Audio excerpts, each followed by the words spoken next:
merry time of day. In these dystopian times of cursed AI-generated imagery and general ethical questionability, I thought perhaps for a change, we could take a look at some of the wonderful, detailed, and often very time-consuming textiles that cannot be reproduced with our current advances in mechanics and technology. A lot of the skills related to these textiles are becoming less and less common, most through being unable to compete with the extreme affordability of their machine-reproducible cousins, and some through sheer violence and colonialism. This is by no means a comprehensive list, so feel free to drop additional techniques that you know of in the comments down below. We start our journey in the fair lands of Egypt. When I was a child, a local museum received a wandering exhibition from Egypt about the pharaohs. If you're not aware, wandering exhibits are amazing. They are exactly what it sounds like, a curated exhibit that travels around the world. The country of origin retains ownership of the artifacts, but a much larger audience gets to enjoy them. Plus, it's way more ethical than relying on stolen stuff and refusing to give it back. But anyway, our local Viking History Museum received this wandering exhibit about the pharaohs, and our class got to go and see it. I don't remember much else from this exhibit, but what I do remember was walking up to a display case with this reproduction of a loincloth and a little plaque that spoke about how the ancient Egyptians had linen so finely woven and with such high thread counts per inch that we cannot reproduce it with the tools and knowledge that we have today. And I remember my little child brain just being completely blown away by this piece of information. This was the first time I had ever learned that people in history could actually have more skill and do something better than our modern counterparts. Egyptian growers, spinners, and weavers of flax into linen were no short of exceptional. They knew exactly when to harvest the flax depending on its intended use.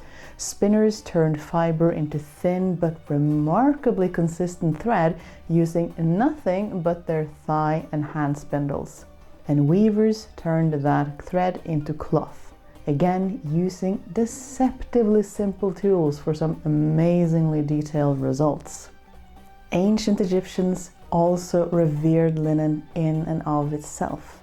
They had many religious rites surrounding linen, and the linen shrouds and bandages were a large part of why mummies were sacred.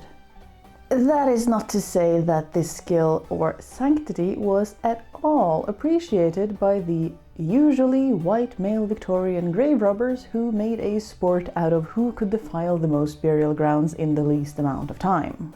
A certain Carter, who desecrated Tutankhamun's tomb, wrote about how, early in the excavation, they uncovered a casket believed to hold papyrus, but turned out to be linen.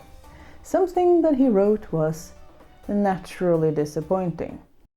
I hope we can all agree that if wovens and textiles are naturally disappointing to you, you may be on the wrong channel.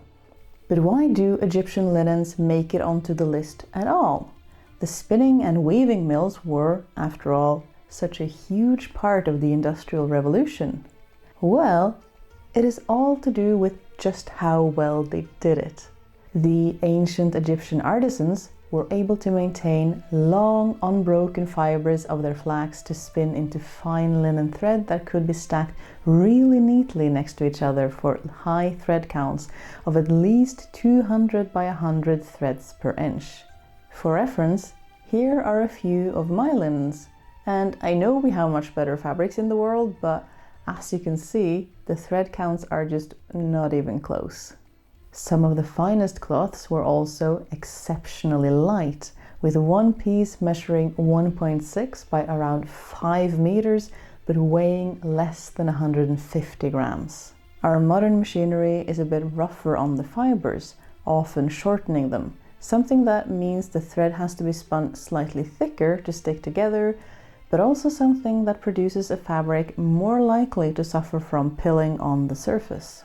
The Egyptians could do high thread counts and still produce exceptional quality fabric, is what I'm saying.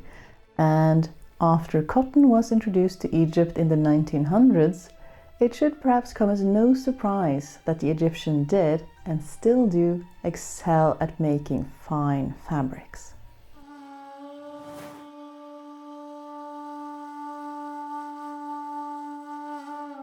Continuing in the vein of human hands displaying more dexterity and care than our machines are currently able to, we continue our journey to India and the heartbreaking tragedy of Dhaka muslin. Located by the river Buriganga in Bangladesh, Dhaka enjoys high humidity, which makes for excellent high-quality plant fiber production.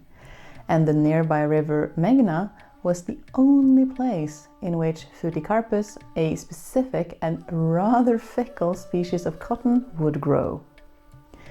It was difficult to work with, to the point that villages around Dhaka would specialize in a single step of the complex 16-step process required to go from cotton plant to cloth. And for over 2,000 years, Dhaka muslin was the best and the most expensive, outclassing even the finest silks multiple times over in price, and renowned far beyond its borders. Where modern muslins usually range in the realm of 40 to 80 threads per inch, surviving pieces of Dhaka muslin could range from 800 to 1200 threads per inch. I imagine the scale difference here to be something like when I came home from that school trip to the museum, completely riveted by the possibilities of weaving, but having access to nothing but one of those useless child's looms with like 4 threads per inch at most. I was instantly dissatisfied at how my creations were just a universe apart from what I saw in my clothing. That's how far I imagine our good thread counts today are from Dhaka muslin, just, multiplied by a lot. Spinners of the thread, which had to be younger women simply because older women couldn't see the thread they were working with, would work on boats in the early morning and later in the evening to make sure humidity was as high as possible, or the thread would just snap. It was said that Indian hand spinners could stretch a single pound of cotton into a thread over 200 miles long, about 8 times around the globe. For reference, there isn't a spinning mill in the world that can even come close to that. And just from a quick Google search, the finest cotton thread I could find was around 10 miles per pound, which, you would barely even make it out of Dhaka. Once the thread was spun, the fabric itself took months to weave. The resultant cloth was so translucent that controversy has been a mainstay in the written record of Dhaka muslin throughout history. Roman author Petronius in the 1st century wrote, "Thy bride might as well clothe herself with a garment of the wind as stand forth publicly naked under her clouds of muslin."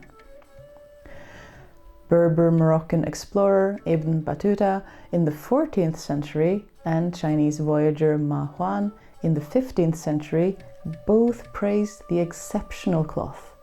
It is no hyperbole to say that no other fabric has come close to Dhaka muslin before or since. Cotton and muslin in all its forms made their way into European courts and wealthy households as well, especially after Marie Antoinette had a portrait painted in 1783 where she was wearing what we have now come to call a chemise à la reine. But rather than bring wealth to India, cotton's exploding popularity came at a time when Britain was brutally colonizing her shores. In 1793, the British East India Company laid claim to the region, and less than 100 years later, the British Raj ruled with an iron fist. And the British thirst for cotton was as insatiable as it was irreverent, insisting that the skilled artisans make ever higher volumes for lower prices. Weavers were put into debt as the cloth was bought up to a year in advance, but would often be rejected after it was finished if it didn't hold up to almost impossible standards. And so the weavers would have to pay it all back, something that they were unable to do. The British not only hoarded India's wealth, but they also meticulously recorded and stole the very processes that were used to produce various cotton qualities so that they could bring the industry back to England. And while they could never come close to the quality of Dhaka muslin, the competition, along with the abuse, led to the collapse of the whole industry that had been so revered for thousands of years within less than a century. And as if the loss of the skills to make the finest woven fabric I am aware of was not rage-inducing enough already, Dhaka was also the location of Rana Plaza, the fast fashion garment factory that collapsed in 2003, killing over 1,000 people. So rather than being revered for their skill, the population is still being mistreated. Bangladeshi officials are currently funding attempts to revive the skills to make Dhaka muslin though, but it is slow, difficult work since the living memory has been erased. So those were two fabrics that machines just aren't good enough to reproduce the quality of. But what about fabrics where we haven't even been able to reproduce how the textile is produced in the first place? First up on our list is crochet. Because while a lot of knitting can be done without really looking at what you're doing, crocheting is a whole nother beast. I've found that it is a lot harder to look away while you are crocheting for any length of time and still do it correctly, because you need to see where the next stitch you are crocheting is going to be located. Similarly, machines struggle with crochet because not only does it need to be able to do the stitches, but it also needs, speaking of, but it also needs some sort of sensor or camera that tells it where the next stitch is going in the previous row, as well as, depending on the design, the ability to move the work along as you're working with it and holding it in different ways as the work is progressing. There is just surprisingly way too much dexterity and hand-to-eye coordination going on for a machine to be able to do this. So whenever you see real crochet being sold in fast fashion stores at ridiculous prices, just remember that a real human being had to be paid next to nothing for the hours it took to make that. In a very similar but additional vein to crochet, we have other old skills such as needle binding and tatting.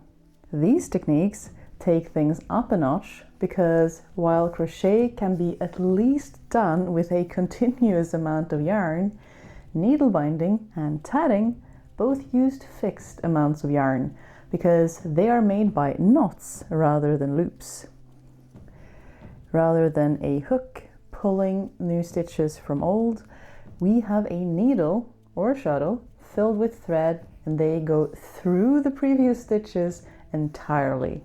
This adds an extra level of difficulty to the mechanization because the machine has to be able to let go of the thing and pick it back up again and again without fail. It would also have to be able to splice the yarn as it is running low and be able to work with the different lengths of thread as it is progressing, all of which are challenging things to both define and teach a machine how to do.